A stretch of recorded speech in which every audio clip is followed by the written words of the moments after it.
Hey guys, today I wanted to show the Minecraft physics mod some love. This is a mod which I covered in the last top 10 fabric mods video for 1.17, but it has some really cool features which I didn't have a chance to cover, and it's extremely powerful. For anyone who is uninitiated and doesn't know what the Minecraft physics mod does, it basically makes Minecraft have a fully functioning physics system with multiple different features. This is going to be a really quick breakdown of all those features and show you how cool Minecraft is when it actually has full-on physics. Imagine this game where ragdolls are implemented, blocks can be broken and shattered into pieces, and crazy other new features which are not in the vanilla experience. So let's take a look at some of these features and show how awesome the Minecraft physics mod is. Okay, so I'm going to give myself some tools right here, and the first thing which I'm going to cover is the block breaking physics. So in the physics mod, the block breaking is a little bit different to say the least. So if we use our spade here on the grass, you can see when we break the block, it breaks into different segments, and you can see these are pretty chunky segments and some of them are smaller, and then it will crumble. Now, if you walk into these blocks, you can also push them and they'll rebound and bounce and kind of split into different directions, which is extremely cool.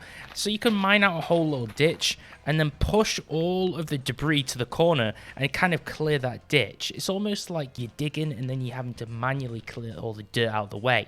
It just adds some insane realism, which is just not present in the normal vanilla experience. And it makes for some really cool, unique gameplay. Now imagine running this with shaders, it would be absolutely awesome. Now this isn't all though, we can actually use this on different types of blocks, and in my personal opinion the most satisfying blocks to use this on, you've witnessed another feature which we're going to cover a little bit later. Basically, things collapsing in front of your eyes, but we're going to talk about it a little bit more. The most satisfying blocks to use this on is stone. Now, stone is really satisfying because obviously this is what you're going to be mining when you're actually looking for ores, which is really cool. Obviously, when you are deep down in the mine, it can be a little bit annoying because you won't be able to see anything because stone will be flinging absolutely everywhere on your screen. It's a really cool system where all of these pieces are just breaking into different parts and we can push them around, but in a tight closed space can get a little bit irritating. There is customizable options to change these to be a little bit bigger or a little bit smaller.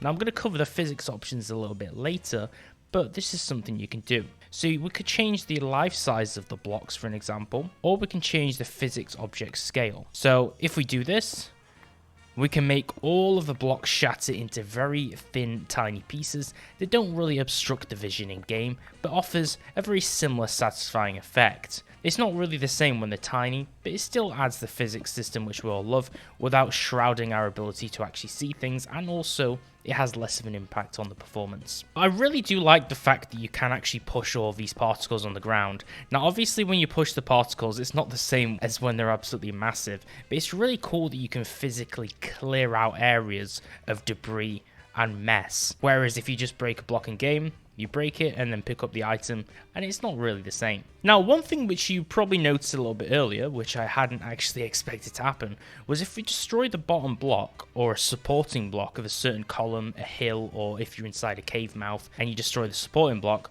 all of the blocks will ricochet from the top and they'll crumble and collapse.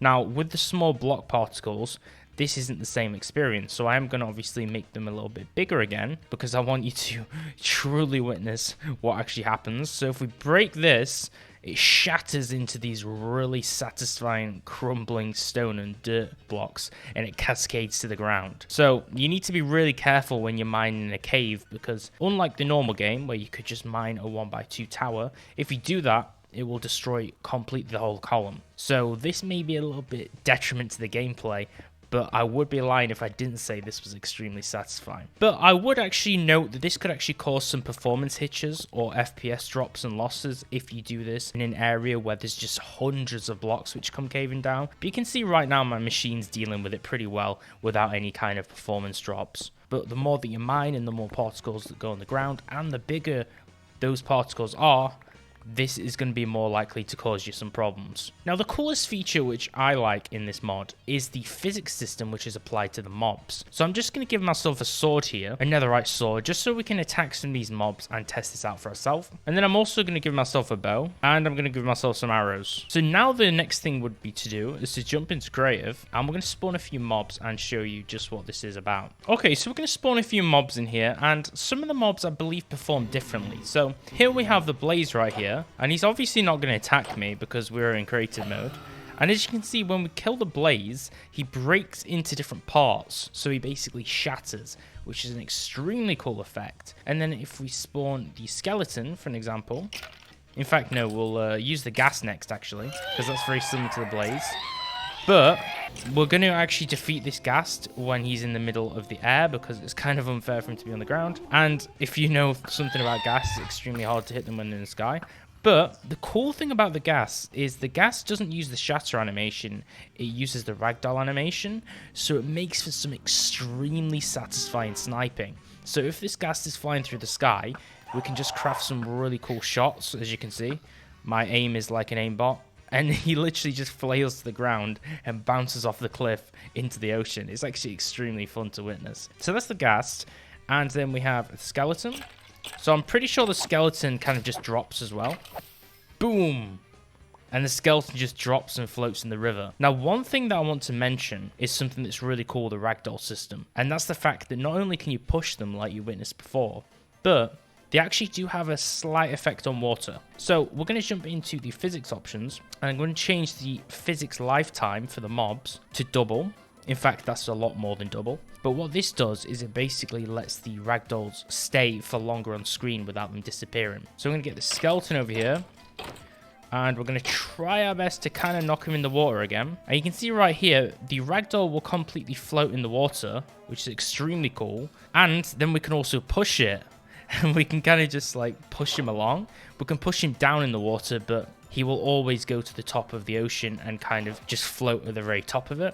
But we can push him down, we can push him along. And my personal favorite feature, which I'm going to need a water bucket for, we can make a river stream here. So basically just make a little downstream effect here. And we're just going to make kind of like an artificial cave or cage to contain the skeleton, because what we want to do is we want the skeleton to go downstream. So I can show you how it works, because basically I think he's going to escape. I don't think this is going to work. Oh, I've destroyed something. Okay, so if we do this right, oh, okay, we shall hit him backwards.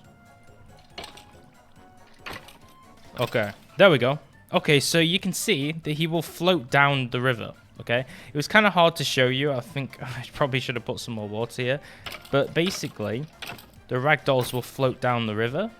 So providing you push them, the current will actually drag them along, and they'll just get dragged down into the water. And you can see these ragdolls are going to linger around for a little bit longer than usual, because we've turned up the lifespan of the ragdoll before it disappears. So basically every mob in the game now has ragdoll physics. But what's interesting is in the physics options, there is a mobs category, and we can mess around here and go down. We can have a look at stuff. So for an example, if we click here and go on skeleton, we can click on skeleton. We can turn off the mob physics, or we can turn on fractured mode, for an example. So then when we spawn the skeleton and we defeat him again, he will actually break into pieces, which I personally think is far more satisfying, because basically the skeleton's made out of bone, and obviously you would think that he's been underground or something, so you would expect for him to be really weak. This dude needs some calcium to save these bones. So that's pretty cool. So basically the config lets you change or alternate between those different styles. The random mob, which just ragdolls when you kill them, or the mob which fractures into tiny pieces. Then they also have an item physics system in this mod. So if we drop something, it will do a new throw animation and flail on the floor and spin. So you can see it spinning on the floor, and then it'll drop down on the bottom and land down on the ground. So this is a pretty cool effect, and especially when the gravity drags the item down from a high place like this, it's really cool. Now you can't right click to pick up these items like some of those similar other item physics mods, but you just simply walk over them and they'll pick them up. and they'll get dragged and teleported into the player. Now, as a side note, this mod actually works really well with shaders, and it would be really cool for one of those Minecraft realistic style videos, which I may do in the future. It also does work well alongside Sodium if you have FPS problems and want to improve performance, so that's another cool tip that you could run alongside this physics mod. So let's just take a quick look at the physics options again and just show you everything. So we can change the mob physics. This is a general rule, so when we go into mobs here and it says main rule, this is what this is. So this is the main rule that you set. So if I set it to fractured, all the mobs using the main rule will fracture, and if I set it to fractured blood, they'll do that as well. So this is one part which I did forget to show you. So let's just go ahead and let's just spawn a piglin and defeat the piglin, and this will fracture, but all of the fractured pieces will have blood on them. So this is the one that I didn't show you, which is the third alternate type of mob being defeated, which especially looks awesome on zombies because we get these little gib pieces which are covered in blood, which is really cool. Now, my personal coolest feature which they've added along with the replay mod support is the support for physics-based vine effects, where when you swim through vines, you can actually move the vines to the side, and it's a really cool effect. I'm going to play you the clip from the official mod authors page right now and show you just how cool this is. So this is the Minecraft Vine Physics, the 2.6 version in early access. So let's take a look at how cool this is. So basically, this adds physics to all the vines in game. So when you're swimming underwater, the player will swim straight through the vines and push them from side to side. Now, there is a lack of unrealism in certain situations with this. As you can see, the vines kind of just flail to the ground and they just spring back up. And the way that they bend is a little bit artificial, but remember, we're not playing a realistic game. The cartoon, unrealistic style physics it adds does actually look extremely satisfying, and I'm looking forward to testing this feature. As you can see, this is really cool, and it makes for some awesome underwater stuff. Now, this isn't just underwater vines, mind you, this is actually vines inside caves too, so you can see we have lush cave vines down here, as well as jungle vines which overhang from trees. So there's some really cool effects here on every single type of vine or vine-like plant in game. And it also works on the warped vines. So these are the warped vines in the warped forest, and they look really awesome. So that was just a little mod showcase individually on the Vine Physics mod. I haven't done an individual mod showcase in a long time because usually I'm too busy doing top 10s, but I really wanted to give this mod some love, so make sure to drop a comment below if you have any questions, or let me know what you think of this particular mod. I will leave the install link down in the description below as usual. Make sure to subscribe if you enjoyed it, and I'll see you next time.